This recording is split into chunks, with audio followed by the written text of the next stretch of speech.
ഈ മണിക്കൂറിലെ ഏറ്റവും പ്രധാനപ്പെട്ട വിശേഷം നിങ്ങളെല്ലാവരും ഇപ്പോൾ പങ്കുവച്ചതുപോലെ മെയ് 24 തന്നെ കേരളത്തിലേക്ക് മൺസൂൺ എത്തിയതായി കേന്ദ്ര കാലാവസ്ഥാ വകുപ്പ് സ്ഥിരീകരിച്ചിരിക്കുകയാണ്. ഒരുപക്ഷെ 2009 ശേഷം ഏറ്റവും വേഗത്തിലെത്തുന്ന ഒരു കാലവർഷമാണിത്.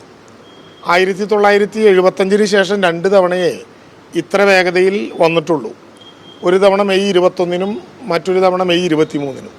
അപ്പോൾ അതുപോലെ തന്നെ 8 ദിവസക്കാലം, പ്രവചനങ്ങൾക്ക് 8 ദിവസക്കാലം മുമ്പ് ഇന്നലെ കാറ്റ് ശക്തമായ ഘട്ടത്തിൽ തന്നെ ഞങ്ങൾ പറഞ്ഞതുപോലെ മൺസൂണിൻ്റെ കാറ്റെത്തി, ഇപ്പോൾ മൺസൂൺ എത്തിയതായി കാലാവസ്ഥാ പ്രവചന കേന്ദ്രം നമുക്ക് അറിയിപ്പ് നൽകിയിട്ടുണ്ട്.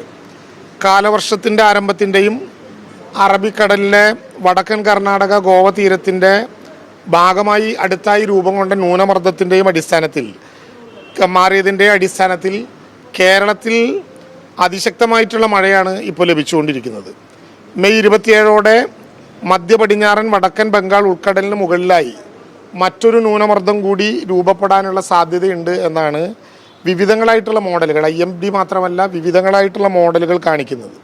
അപ്പം അതുകൊണ്ട് ഈ 24-ാം തീയതിയോട് ചേർന്ന് ആരംഭിച്ച മഴ ഏതാണ്ട് ജൂൺ 1 വരെ ഏറിയും കുറഞ്ഞും പ്രദേശങ്ങളായി കടന്നു പോകും എന്നാണ് നമ്മൾ കാണുന്നത്.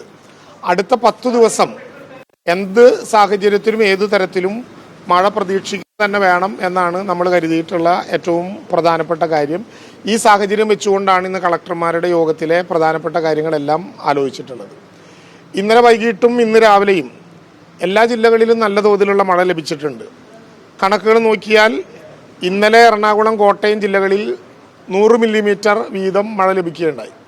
പക്ഷേ ഒരാഴ്ചക്കാലം മുമ്പ് പെയ്ത മഴയിൽ ഏറ്റവും കൂടുതൽ മഴ ലഭിച്ചിട്ടുള്ളത് പിണറായിയിലാണ്. അത് 232 വരെ ഉയർന്ന് പോവുകയും ചെയ്തിട്ടുണ്ട്. കേന്ദ്ര കാലാവസ്ഥാ വകുപ്പിൻ്റെ ഇന്ന് രാവിലെ 10 മണിക്കുള്ള പ്രവചന പ്രകാരം തിരുവനന്തപുരം, കൊല്ലം ജില്ലകൾ ഒഴികെ ബാക്കി എല്ലാ ജില്ലകളിലും ഓറഞ്ച് അലർട്ട് പ്രഖ്യാപിച്ചിട്ടുണ്ട്.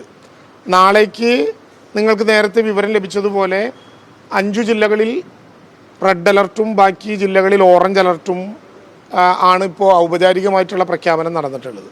പക്ഷേ യോഗത്തിൽ പങ്കെടുത്ത IMDയുടെ ഉദ്യോഗസ്ഥന്മാർ പറയുന്നത് അലർട്ട് മാത്രമായി കരുതാതെ പൊതുവായി ജാഗ്രത ഉണ്ടാകേണ്ട സ്ഥിതിവിശേഷം എല്ലായിടത്തും നമ്മൾ ശ്രദ്ധിച്ചിട്ടുണ്ട്.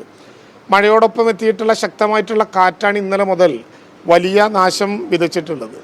മരങ്ങളുടെ ചില്ലകൾ, ശക്തി കുറഞ്ഞ ഹോർഡിങ്ങുകൾ, മേൽക്കൂരകൾ അങ്ങനെ തുടങ്ങി കാറ്റിൽ പല സ്ഥലങ്ങളിലും നിലംപതിക്കുകയാണ്. ഇന്നലെ തൃശ്ശൂരിലെ കോർപ്പറേഷൻ പ്രദേശത്തുണ്ടായിട്ടുള്ളതും നമ്മളെല്ലാവരും കാണുകയുണ്ടായി.